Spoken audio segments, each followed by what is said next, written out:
Hello દોસ્તો, good morning, જય શ્રી કૃષ્ણ, હર હર મહાદેવ. કેમ છો બધા? મજામાં જશો? આજનું વાતાવરણ એટલું સુંદર છે કે સામેનું બિલ્ડિંગ કંઈ દેખાતું જ નથી. તાપીના બ્રિજ ઉપરથી જોઈએ ને તો એવું લાગે કે ડુમ્મસ ને ધુમ્મસ બંને એક થઈ ગયું હોય ને એવું જોરદાર વ્યૂ આવી રહ્યો છે અને મસ્ત. અને મને એવું લાગે છે કે આંબાલાલની આગાહી સાચી પડી જાય, કારણ કે આ ધુમ્મસ છે, વાદળા જેવું વાતાવરણ રહે છે, તો વરસાદ ન આવે તો વધારે સારું છે. બાકી તો જોઈએ હવે આંબાલાલનું ખોટું પડશે એવું તો વધે સારું, ખોટું પડી જાય તો બહુ સારું કહેવાય આંબાલાલનું. બાકી વાતાવરણ એક નંબર છે, આજે ધુમ્મસવાળું એકદમ જોરદાર વાતાવરણ છે. અને આપણે જઈ રહ્યા છીએ ઓફિસે જઈ અને પછી મળીએ તમને. મને આ ટૂંક સમયમાં જ તે હનુમાન ચાલીસા યુવા કથા ચાલુ થવા જઈ રહી છે, તો આપણે એકવાર અવશ્ય જશી ત્યાં હનુમાન ચાલીસા સાંભળવા માટે. તો ચાલો જઈએ ઓફિસે પહોંચી ગયા છીએ હવે. આ ટિફિન તો કોઈના નથી કા?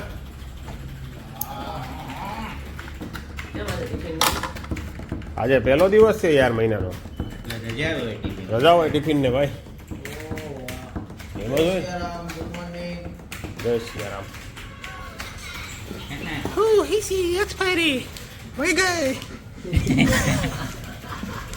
મુકાભાઈ ને એક્સપાયરી એટલી નેડી બૂટ ઓલાના લઈ ગયા હેલા.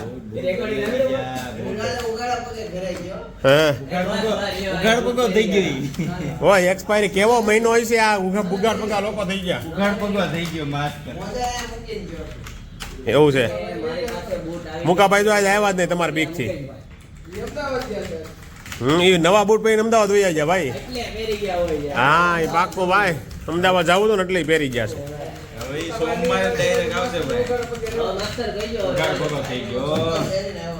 ડબલ પહેરીને આવો ને તો વાંધો નહીં. ઘરે ભાઈઓ માર્યો નથી ને? હાલા બૂટ મેં તને લઈ દીધા હતા, એ કેમ દેખાતા નથી?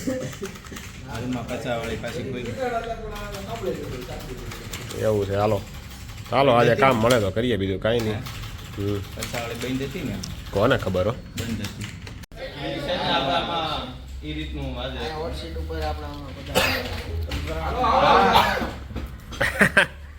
ઓહો ભગત ભાઈ. ઓ જય સ્વામિનારાયણ ભગત, જય સ્વામિનારાયણ.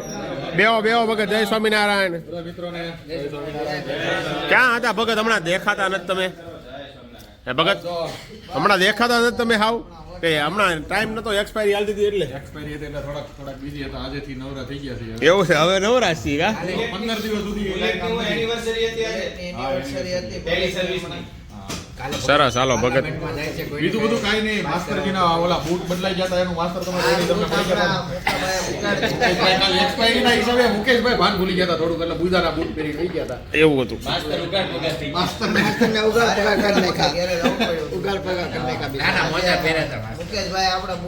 તમારી ઓફિસમાં કેવો માહોલ રહ્યો ગયા મહિને ભગત? અમારી ઓફિસમાં સારો માહોલ છે રાજુભાઈ. એવું છે. અમારે કાંઈ છે નહીં ઠાક. અમારે ઠીક ઠાક છે. હવે ખાલી ખાઈને ખાવાના થયા છે, વાંધો નથી. અમારે એમ તો બધા ખાવાના થઈ ગયા છે. ખાઈને પછી ખાવાના છે અમારે તો. અમારે ખાઈને પછી ખાવાના થઈ ગયા. આ ભૂરાભાઈ તો શું કરે છે ભાઈ? ભૂરાભાઈ આમ પીસી છે ઓલી બાજુ. આમ અહીંયા બેહો કાંયા બેહો.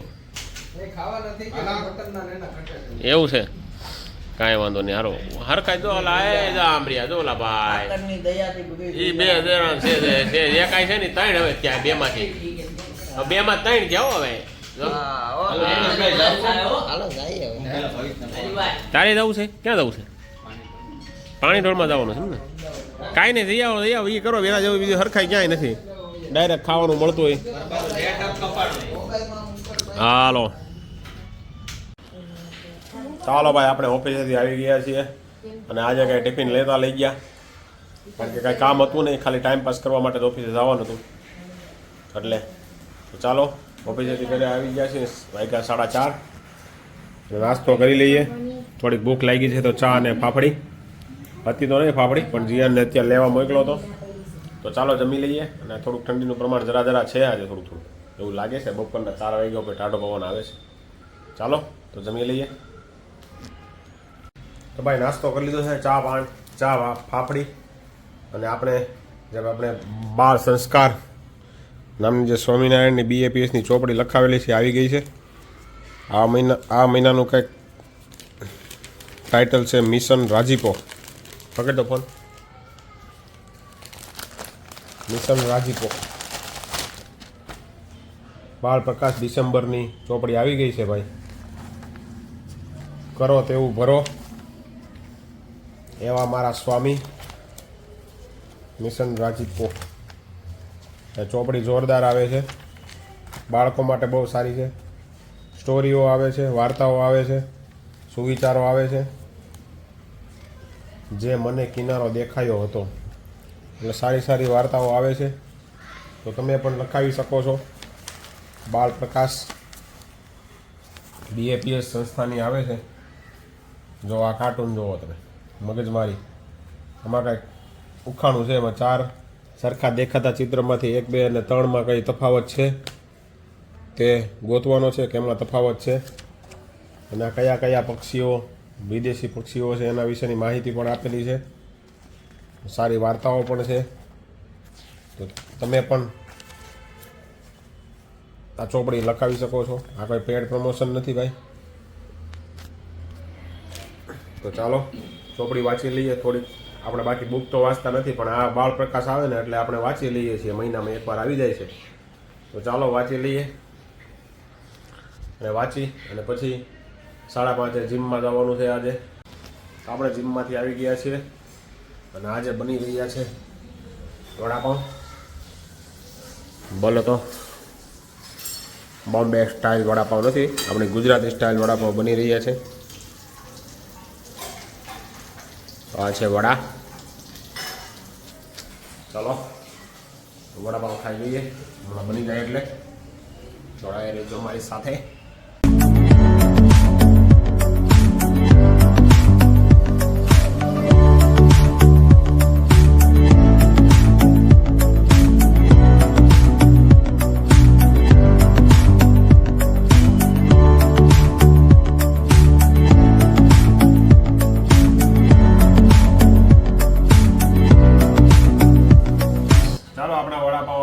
બનીને આજે આપણે કાલે જ વાત થઈ ગઈ હતી કે આપણે સાદું ખાઈ પણ રહેવાતું નથી.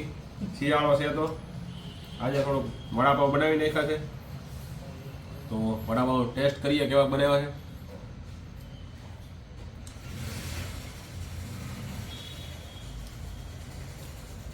મસ્ત વડાપાઉં બનાવ્યા છે.